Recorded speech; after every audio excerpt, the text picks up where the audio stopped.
The sky was turning a deep orange as Maya Johnson's private jet touched down at the airport. After a 14-hour flight from Singapore, all she wanted was a hot shower and a comfortable bed. Maya checked her watch, 8:45 p.m. Still enough time to review her notes before tomorrow's tech summit, where she would be the keynote speaker. "Ms. Johnson, your car is waiting," her assistant Theo said, handing her a tablet with the evening schedule. "I've confirmed your reservation at the Chandler. The presidential suite is prepared as requested." Maya nodded, sliding her glasses back up the bridge of her nose. At 42, she had built Horizon Innovations from a small startup in her garage to a tech empire valued at over $11 billion. The journey hadn't been easy. As a woman in tech, doors weren't always open. As a black woman in tech, sometimes those doors were slammed in her face. But Maya had learned to turn obstacles into opportunities. Each rejection became fuel for her ambition. Each doubt became a challenge to overcome. Now, as one of the few black female billionaires in the world, she had earned her place at the table. The sleek black SUV pulled up to the Chandler Hotel, its limestone facade glowing under tasteful lighting. Doormen rushed to greet the vehicle, but their practiced smiles faltered slightly when Maya stepped out. She was used to that momentary recalibration, that split second when people realized who she was. Not the image they expected, but the reality of success they couldn't deny. "Welcome to the Chandler, ma'am." One doorman recovered quickly, directing the bellhop to handle her minimal luggage. The lobby was a masterpiece of modern luxury. Marble floors, crystal chandeliers, and the subtle scent of jasmine in the air. Maya had stayed at the Chandler many times over the years, watching it transform from a respected old establishment to the premier luxury hotel in the city. Tonight, the lobby was bustling with guests arriving for the same tech summit that had brought Maya to town. She approached the front desk, where a man in his late 30s with perfectly styled hair was checking in another guest. His gold name tag read, "Philip Collins, Front Desk Manager." Maya waited patiently, scrolling through emails on her phone. After finishing with the other guest, Philip looked up with a professional smile that didn't quite reach his eyes. "How may I help you this evening?" he asked, his gaze already drifting past her to the next person in line. "Good evening. I have a reservation under Johnson." "Maya Johnson. The presidential suite for 5 nights," she said, sliding her ID and platinum credit card across the marble counter. Philip barely glanced at her ID before tapping at his computer. His fingers paused and he frowned slightly. "I'm not seeing a reservation under that name," he said, his tone suggesting this was clearly her mistake. Maya remained calm. "That's unusual. My assistant confirmed it just this afternoon. Perhaps check under Horizon Innovations? The reservation was made 2 months ago." Philip tapped a few more keys, his frown deepening. "I'm afraid there's nothing under that name either. And unfortunately, we're completely booked for the tech summit. There are no rooms available." Maya glanced around the lobby. 2 other front desk agents were checking in guests without issue. She pulled out her phone and opened her email. "I have the confirmation right here," she said, turning the screen toward Philip. "Reservation, CHN 7842, confirmed by your staff member Diane. Presidential suite 5 nights." Philip barely looked at the screen. There must have been a system error. The confirmation was sent in error. "As I said, we have no rooms available. Perhaps you could try the Westfield down the street. I believe they might have availability." As he spoke, a white couple approached the desk next to them. The other desk agent greeted them warmly, checking in. "Name, please?" "Henderson," the man replied. "Ah, yes, Mr. and Mrs. Henderson, welcome to the Chandler. I see you're with us for 3 nights. We've upgraded you to a junior suite on the 12th floor with a city view." Maya turned back to Philip, whose expression remained impassive. She'd been in this situation before. Maybe not at this exact hotel, but the scenario was familiar. Years ago, she might have reacted differently, raised her voice, demanded to speak to a manager, made a scene. But experience had taught her that such reactions only reinforced certain stereotypes. Instead, she took a deep breath and tried one more time. "Mr. Collins, I understand you're busy tonight, but this is a significant inconvenience. I'm speaking at the Tech Summit tomorrow morning, and I specifically chose this hotel for its proximity to the convention center. Could you please check again? Perhaps under my company name?" Philip's smile tightened. As I've explained twice now, there is no reservation and no available rooms. The hotel is fully booked. Now, if you'll excuse me, there are other guests waiting. From the corner of her eye, Maya noticed a hotel security guard glance in her direction. She felt a familiar tightness in her chest. The feeling she'd had so many times before in her life when she was being dismissed, not for what she said or did, but for who she was. The woman behind Maya in line shifted uncomfortably. "Excuse me," she said to Philip, "but I just overheard you upgrade those people to a junior suite. Doesn't that mean their original room is now available?" Philip's face flushed slightly. "That's a different situation. Those rooms are reserved for loyalty program members." Maya could have mentioned that she was, in fact, a platinum-level member of the Chandler's loyalty program. She could have mentioned that she had stayed at this very hotel at least 20 times over the past 5 years. She could have pulled up the app on her phone showing her status. Instead, she simply nodded and slid her ID and credit card back into her purse. "Thank you for your time, Mr. Collins," she said, her voice steady despite the anger and disappointment churning inside her. "I'll find accommodations elsewhere." As she turned to leave, she noticed a small group of people by the bar staring in her direction. One woman leaned over to whisper something to her companion. Maya recognized her as the CEO of a rival tech company, someone who would be in the audience for her keynote address tomorrow. Maya straightened her shoulders and walked confidently toward the exit.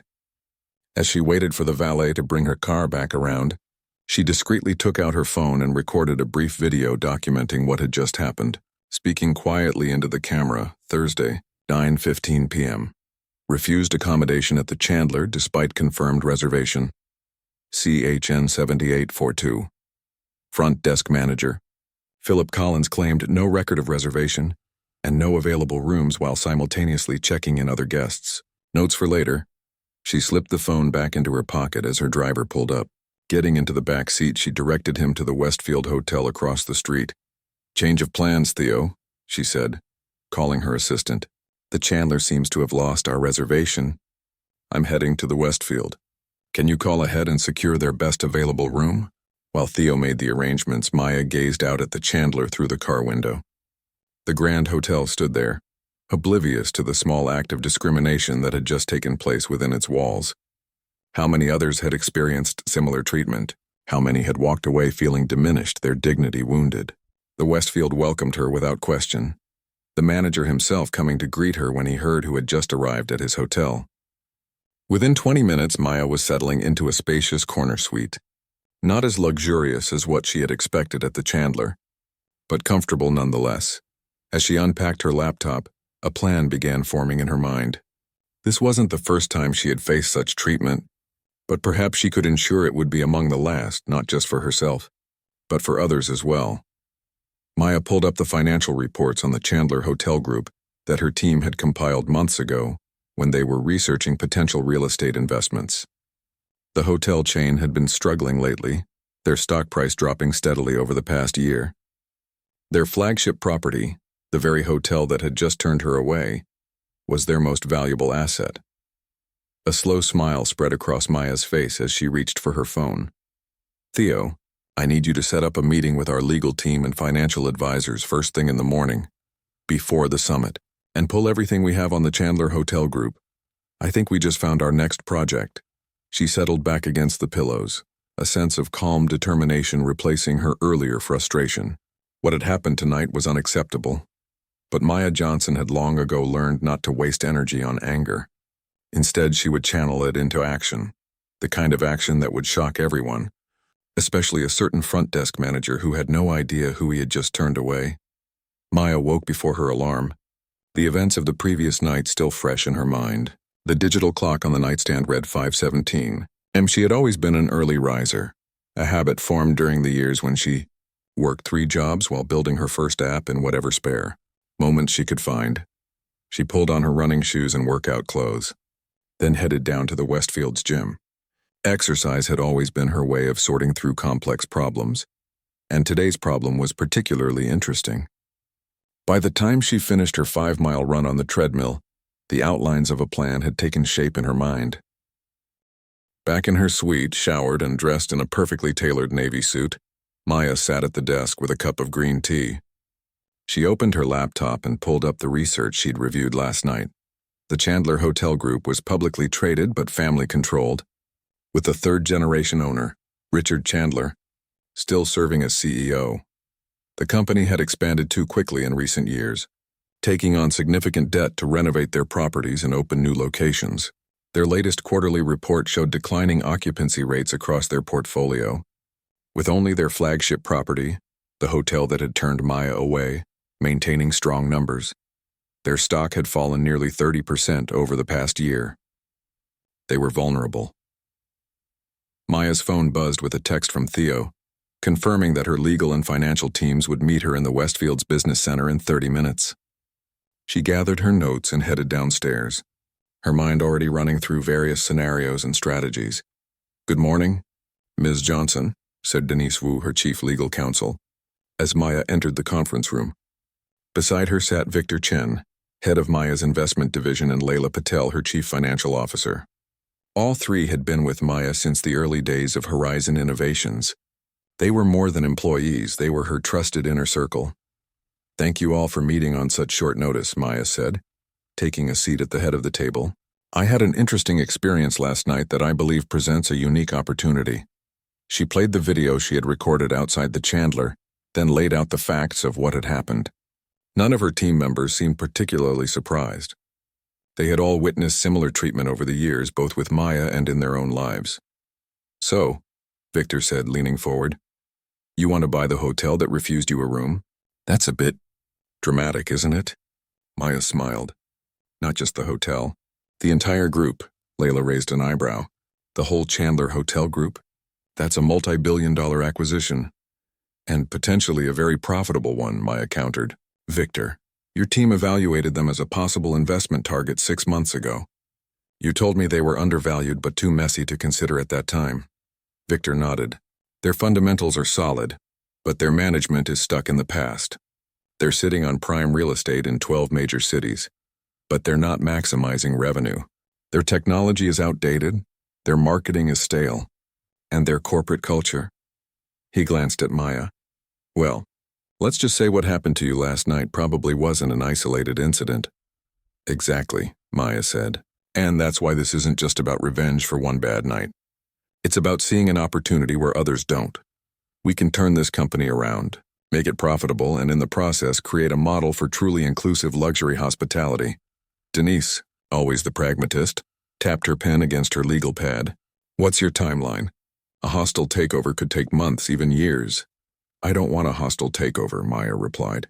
"I want to approach this quietly. Richard Chandler is old school. He won't want to sell to me if he knows who I am or what my intentions are." "So you're suggesting a stealth acquisition?" Layla asked. Maya nodded.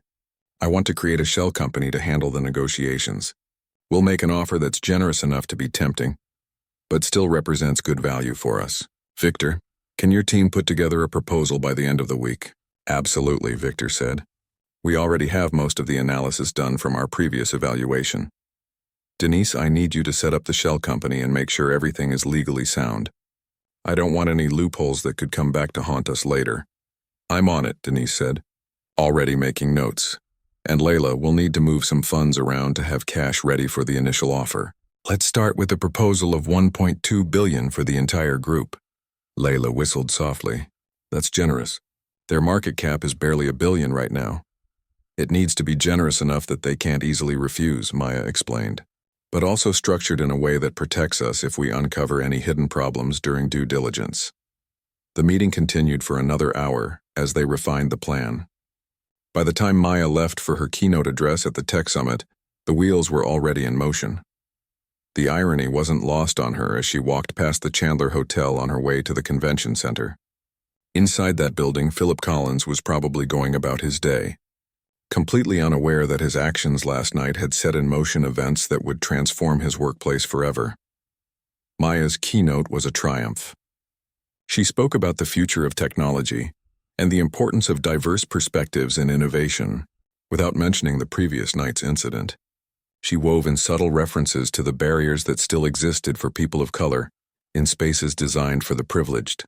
"True innovation," she told the packed audience, "comes when we reimagine not just our technology, but our entire approach to who belongs in the rooms where decisions are made.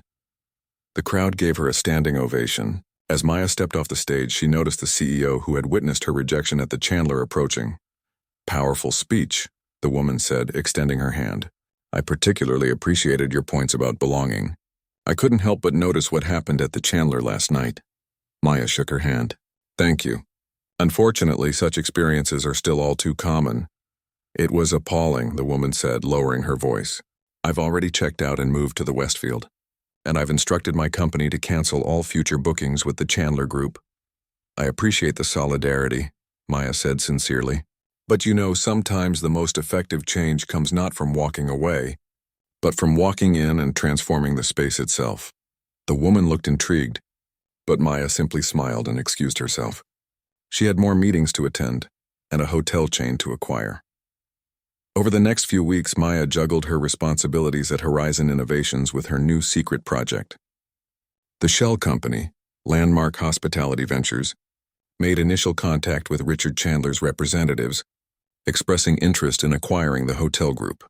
As Maya had predicted, the generous offer caught their attention. The Chandler Group was struggling with debt payments, and Richard was nearing retirement age with no clear succession plan. The timing was perfect. To maintain the secrecy of her involvement, Maya stayed away from the negotiations, letting Victor and her legal team handle the discussions.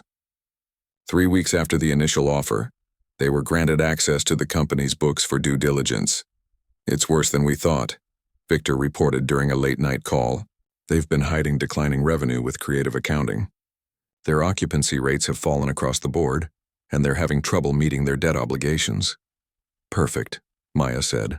"Revise the offer to $1.05 billion, citing the financial discrepancies." "That's still generous given what you found." "They'll take it," Victor said confidently. "Richard Chandler seems eager to wash his hands of the whole business. He's already talking about his retirement villa in France. And he has no idea who's behind Landmark?" "None. We've been very careful. The attorneys representing us are from a firm we've never used before, and all the paperwork leads to offshore entities that can't be traced back to you or Horizon." Maya smiled as she ended the call. In just a few months, if all went according to plan, she would own the very hotel that had turned her away. But this wasn't about petty revenge. It was about something much bigger, creating systemic change from within. That night, Maya sat on the balcony of her penthouse looking out at the city lights. She thought about her parents, both gone now, who had worked multiple jobs to give her opportunities they never had. She thought about all the times doors had been closed to her because of her skin color or her gender. And she thought about how, instead of trying to break those doors down, she had built her own doors, and now she was buying the entire building. The next morning, her phone rang with news from Victor. The Chandler Hotel Group had accepted their revised offer. The purchase agreement would be ready to sign within days. Maya Johnson, the woman who had been refused a room, was about to become the owner of one of the most prestigious hotel chains in the country. And Philip Collins had no idea what was coming. The ink was barely dry on the purchase agreement when Maya called an emergency meeting with her core team. They gathered in the private dining room of her favorite restaurant, away from curious eyes and ears. A bottle of champagne sat unopened in the center of the table. "I don't want to celebrate yet," Maya said, settling into her chair. "We've acquired the company, but the real work is just beginning." Victor slid a folder across the table. "The final numbers. We got the entire Chandler Hotel Group for $1.05 billion, 12 properties in total, with the flagship being the jewel in the crown. And worth every penny," Layla added. "Even with their declining occupancy, the real estate alone is valued at more than we paid. Once we implement your vision, Maya, the return on investment will be substantial." Maya nodded, but her mind was already racing ahead to the next phase. "What's the status of the current management team?" "As expected, Richard Chandler is out. The retirement package we offered was too generous to refuse," Denise explained. "Most of the executive team has golden parachutes that kick in with a change of ownership. We anticipate most will take the money and go." "Good," Maya said. "That gives us a clean slate to work with. Now here's where things get interesting." She opened her laptop and pulled up a presentation. "I've been developing a new approach to luxury hospitality, one that's truly inclusive." For the next hour, Maya outlined her vision. It wasn't just about changing who worked at the hotels or who felt welcome staying in them. It was about reimagining the entire concept of luxury service. The old model of luxury was about exclusivity, keeping certain people out, she explained. My vision is about exceptional experiences that are accessible to all who can afford them, regardless of what they look like or where they come from. Her team listened intently as she detailed her plans for staff training, community engagement, and technological upgrades. She wanted to retain most of the current employees but completely transform the corporate culture. "And what about our friend Philip Collins?" Victor asked with a slight smile. Maya leaned back in her chair. "Ah, yes, the front desk manager who turned me away. He stays, at least for now. In fact, I have special plans for Mr. Collins." Theo, who had been quietly taking notes, looked up. "You're not going to fire him immediately?" After what he did? "No," Maya said firmly. "This isn't about personal revenge. If I fire him, he'll just go work somewhere else and continue the same behaviors. I want to change the system, not just punish one person." She pulled up an image on her laptop, a detailed timeline for the transition. "For the next 3 months, we operate as Landmark Hospitality. No one outside this room knows that I'm the new owner. We observe, we learn, and we plan. Then in Phase 2, we begin implementing changes still under the Landmark name." "And when do you reveal yourself as the owner?" Layla asked. Maya smiled. "At exactly the right moment." The next day, Maya walked into the Chandler Hotel, not as a guest, but as the anonymous representative of the new ownership group. She wore a different suit than her usual style, glasses she didn't need, and her hair pulled back in a severe bun. Few people would connect this corporate consultant with the tech CEO whose face occasionally appeared in business magazines. The hotel manager, a nervous man named Howard, showed her around. "As you can see, we maintain the highest standards of luxury," he said, gesturing to the opulent lobby where Maya had been turned away months earlier. "Very impressive," Maya murmured, making notes on her tablet. "And your occupancy rates?" Howard hesitated. "They've been challenging recently, but the flagship has maintained better numbers than our other properties." "I see. And your staff turnover?" "Higher than we'd like," he admitted, "especially in housekeeping and food service." Maya nodded, continuing to take notes. "I'd like to observe your front desk operations for a while, if you don't mind. Just pretend I'm not here." Howard looked uncomfortable but agreed.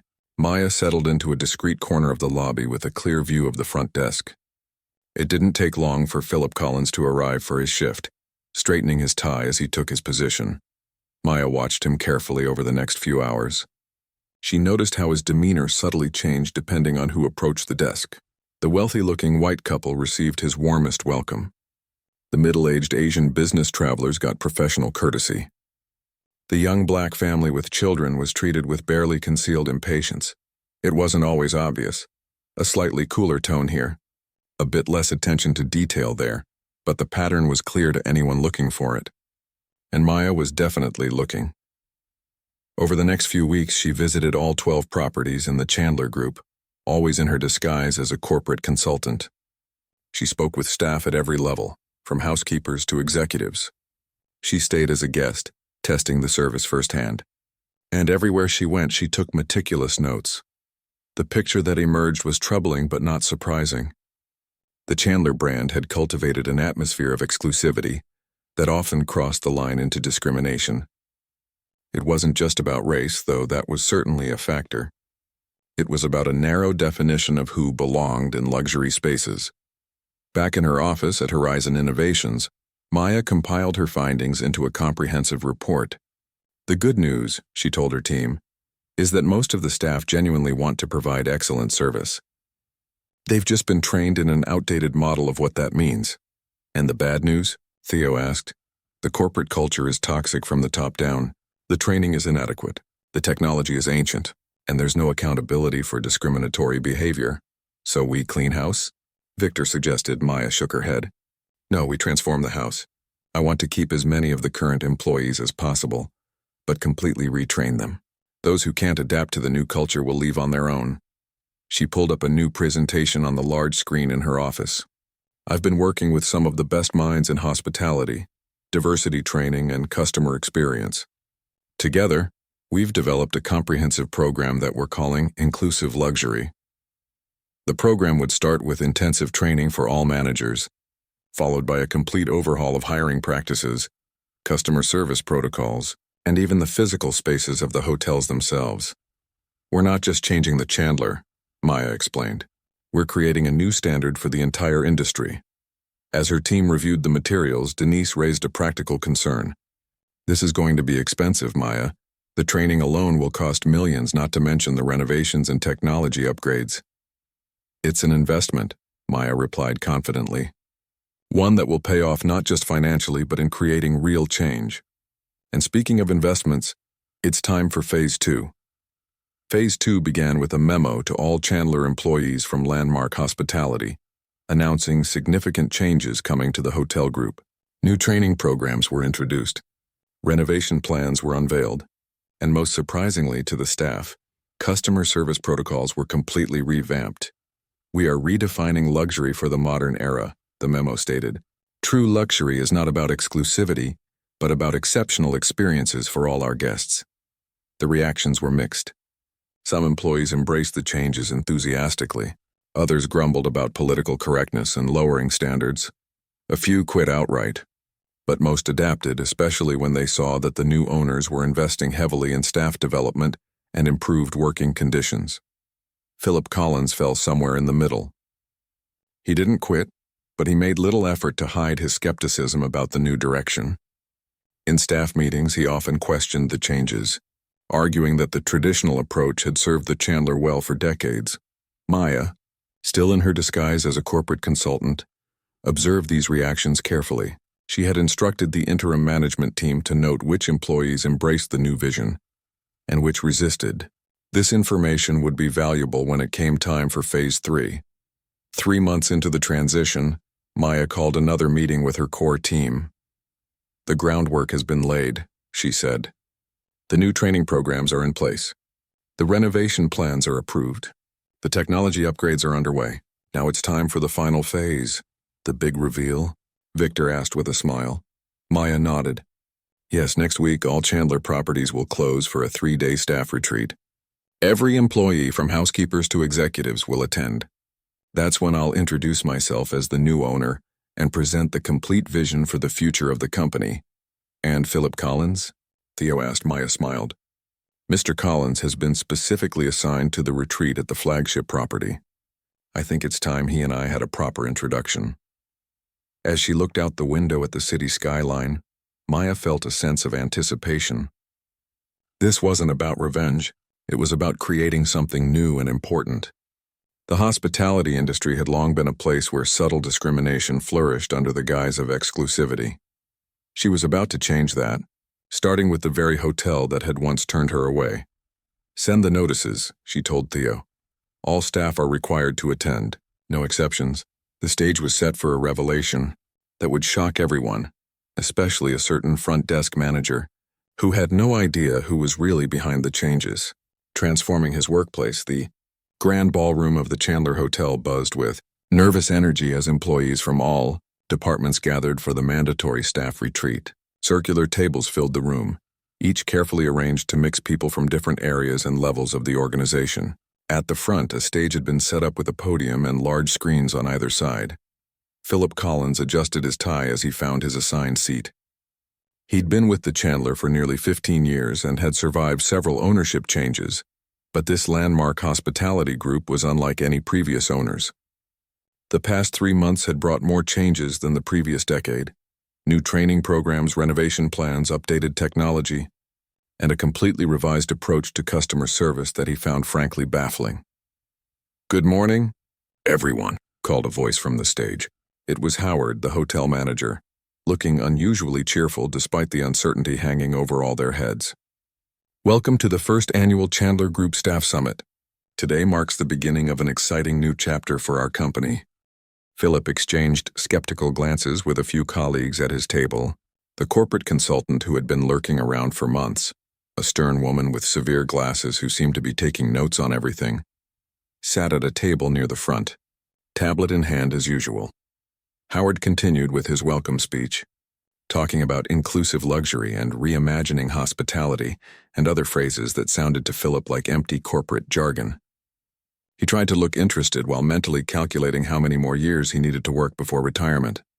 "And now," Howard said, his voice taking on a more formal tone, "it is my great honor to introduce the new CEO of Landmark Hospitality and the owner of the Chandler Hotel Group." The lights dimmed slightly, and a video began playing on the screens. It showed beautiful footage of all 12 Chandler properties, interspersed with scenes of diverse guests being welcomed and enjoying their stays. The music swelled as the video shifted to show the future vision, renderings of renovated spaces, new technology interfaces, and staff engaging with guests in ways that somehow looked both more casual and more attentive than the current formal approach.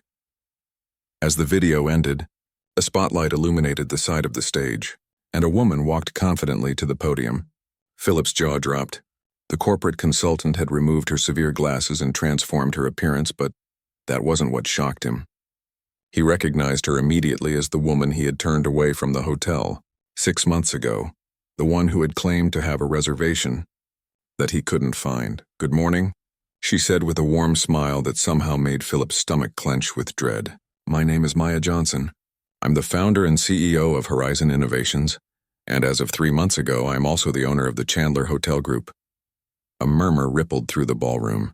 Everyone there knew who Maya Johnson was, one of the most successful tech entrepreneurs in the world and one of the few black female billionaires. What was she doing buying a hotel chain? "Some of you may be wondering why a tech CEO would acquire a hospitality company," Maya continued as if reading their thoughts. "The answer is simple. I believe in the power of spaces to either welcome or exclude, to either reinforce inequality or help dismantle it." She paused, her gaze sweeping across the room. 6 months ago, I arrived at this very hotel with a confirmed reservation. I was turned away at the front desk while other guests were being checked in. It wasn't the first time I'd experienced such treatment, but it made me think about how many others face similar situations every day. Philip felt the blood drain from his face as several heads turned in his direction. He had no idea that the woman he'd dismissed so casually was someone of such importance. Worse, he now realized she must have been testing the hotel during her visits as the consultant, observing how staff treated different types of guests. Had she seen how he sometimes rushed through check-ins with certain people? Or how he saved the best rooms for guests who looked a certain way? "But this isn't a story about one bad experience," Maya continued. "And it's certainly not about singling out any individual employee. This is about recognizing a systemic problem and addressing it at its roots." Philip exhaled slightly, feeling a moment of relief. "For the past 3 months, I've been observing operations at all 12 Chandler properties. I've spoken with staff at every level, stayed as a guest, and reviewed policies and procedures. What I found was an organization with tremendous potential, held back by outdated ideas about what luxury means and who deserves to experience it." She clicked a remote, and new images appeared on the screens. Data visualizations showing guest satisfaction rates broken down by demographics, staff turnover rates by department, and occupancy trends over time. "The data tells a clear story," Maya explained. "When guests don't feel genuinely welcomed, they don't return. When staff don't feel valued, they leave. And when a luxury brand becomes known for exclusivity rather than exceptional service, it eventually loses relevance."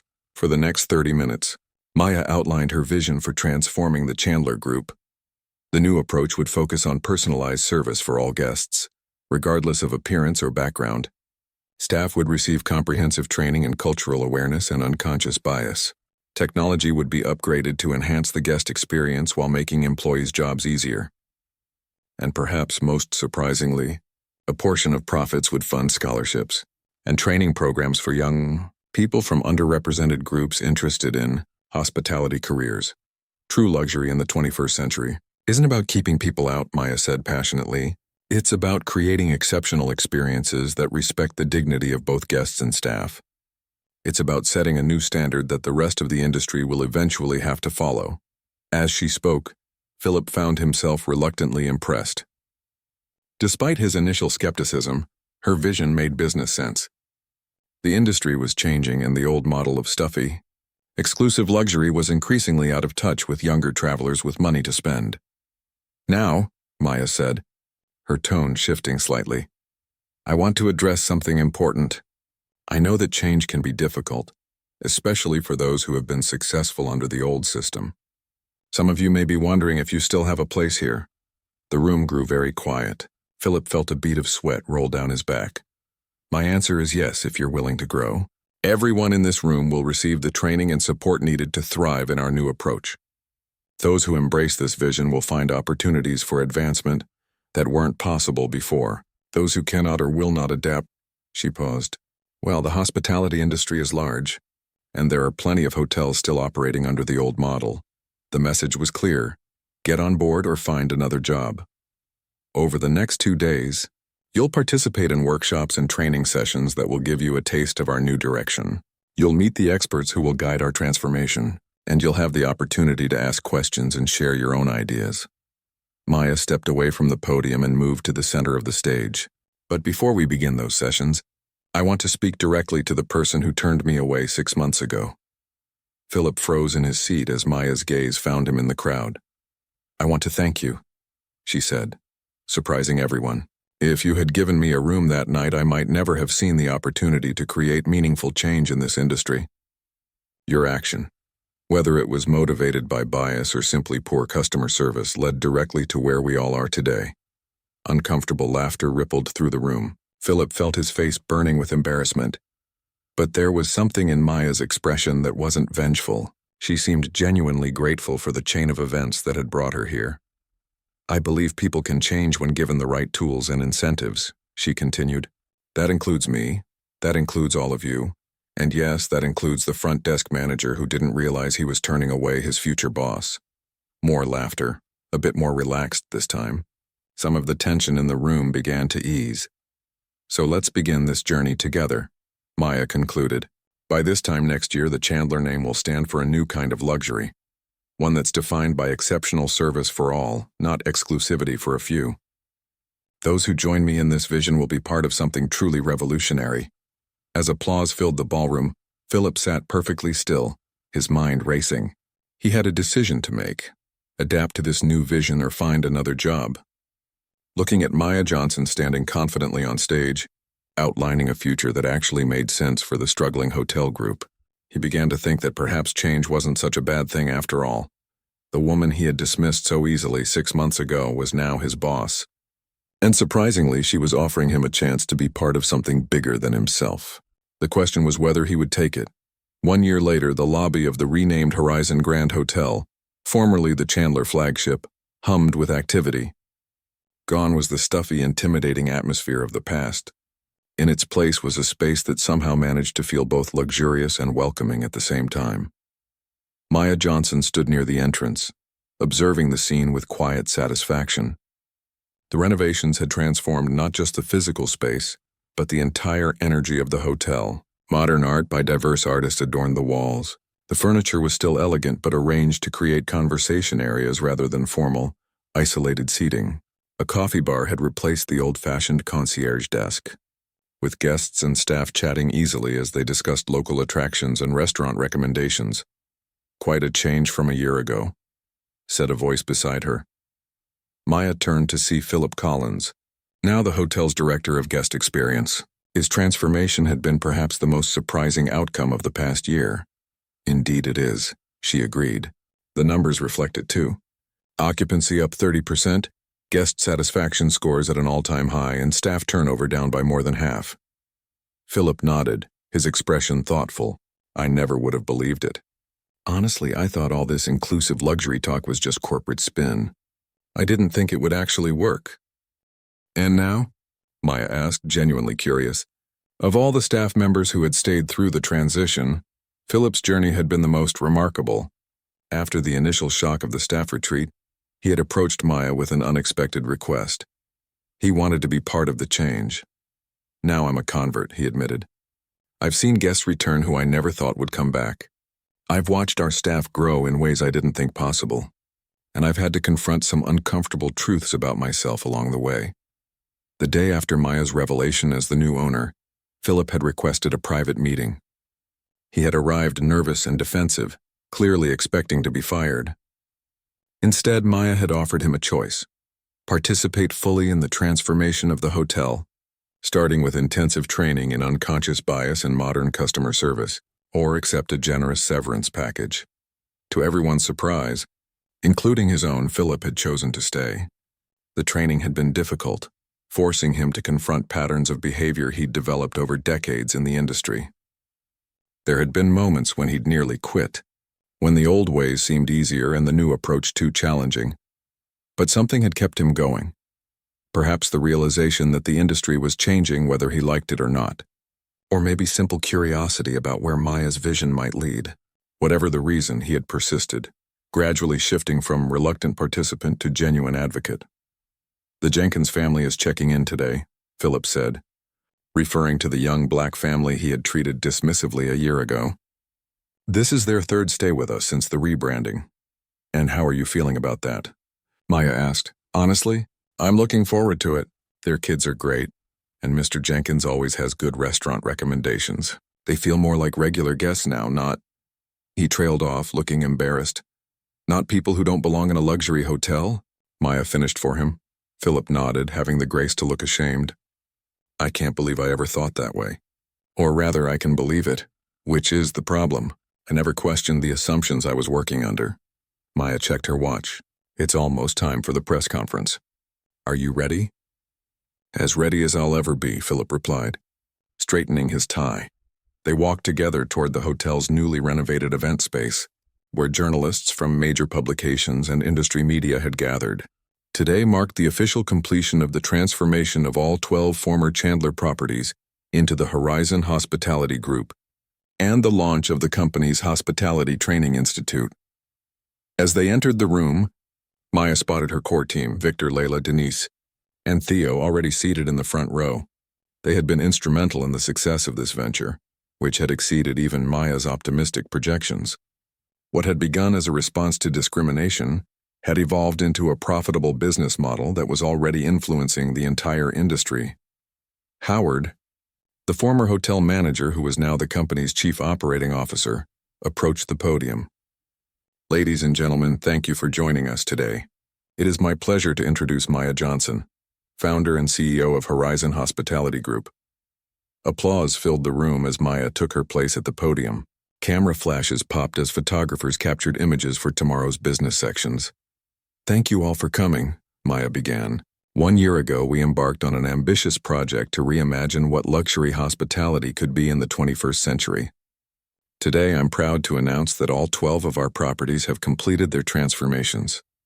Not just in terms of physical renovations, but more importantly, in culture, service approach, and community engagement." She clicked a remote, and the screens behind her displayed impressive statistics: revenue growth, guest satisfaction scores, positive social media mentions, industry awards. "But numbers only tell part of the story," Maya continued.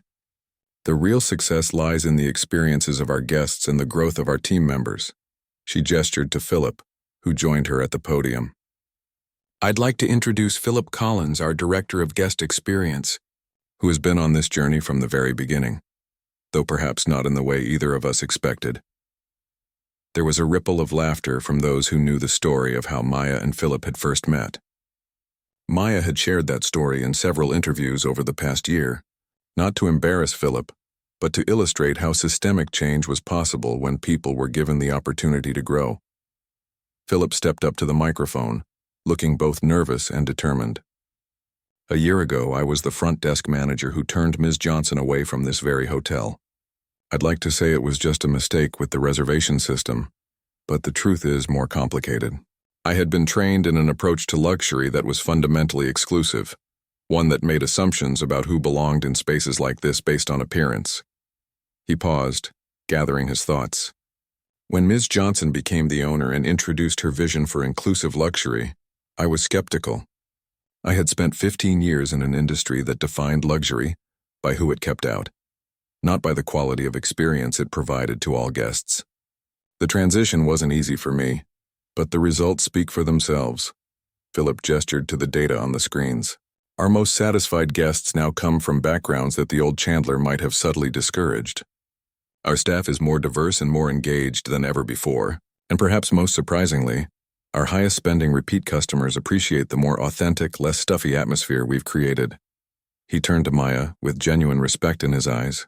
"Ms. Johnson could have fired me that first day and no one would have blamed her. Instead, she offered me and many others the chance to be part of something better. That's not just good ethics, it's good business. As Philip returned to his seat, Maya continued with the second major announcement of the day.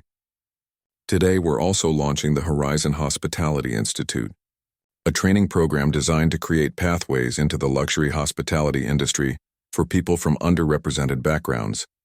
The screen showed renderings of the Institute's campus, along with details of the scholarship program that would fund full tuition for promising students from disadvantaged communities.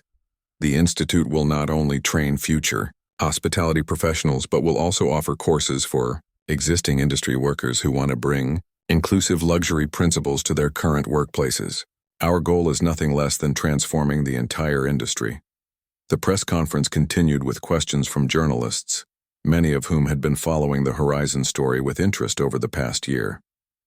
The industry had initially been skeptical of Maya's approach, predicting that traditional luxury customers would reject the more inclusive model. Instead, the Horizon properties had attracted both longtime luxury travelers and a new demographic of successful professionals who had previously felt unwelcome in such spaces. As the event wound down, Maya found herself standing next to Philip again. "I have a question I've wanted to ask for a year now," he said quietly. "That night when I turned you away, did you already have plans to buy the hotel chain, or did that idea come later?" Maya smiled. "The idea came that very night. I was staying across the street at the Westfield, looking at this building and thinking about how many people must have had similar experiences here and at other luxury establishments. It made me realize there was both a moral imperative and a business opportunity to change things." Philip shook his head in amazement. "So if I had just given you a room that night, none of this would have happened," Maya finished. "Sometimes the worst moments lead to the best opportunities if you're willing to see them." As they looked around at the transformed hotel, now a beacon of what hospitality could be, when it truly welcomed everyone, both Maya and Philip felt the satisfaction of knowing they had created something important, a new standard that others would eventually have to follow. What had begun as a moment of discrimination had transformed not just one hotel or one company, but potentially an entire industry. And that was something neither of them had expected on that fateful night 1 year ago.